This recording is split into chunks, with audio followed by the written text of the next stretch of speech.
की देव जरी मज कधी भेटला, माग हवे ते काय म्हणाला, म्हणे न प्रभू रे माझे सारे, जीवन देई मम बाळाला. मयुरीजी या गेल्या अनेक वर्ष ऑटिझमवर काम करतायत. त्यांनी अरुला थेरपी अशी डिस्कवर केलेली आहे. एवढं नकोसं होतं की parents they cannot carry the child outside the house.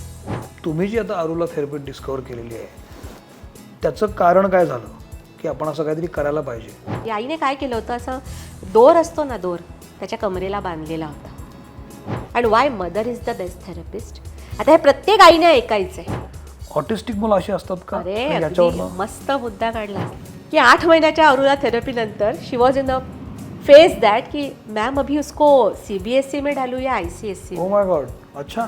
I feel proud about this approach because it is healing the mothers from the most developed country. आई आणि मूल, आई आणि मूल, आई आणि मूल म्हणताय.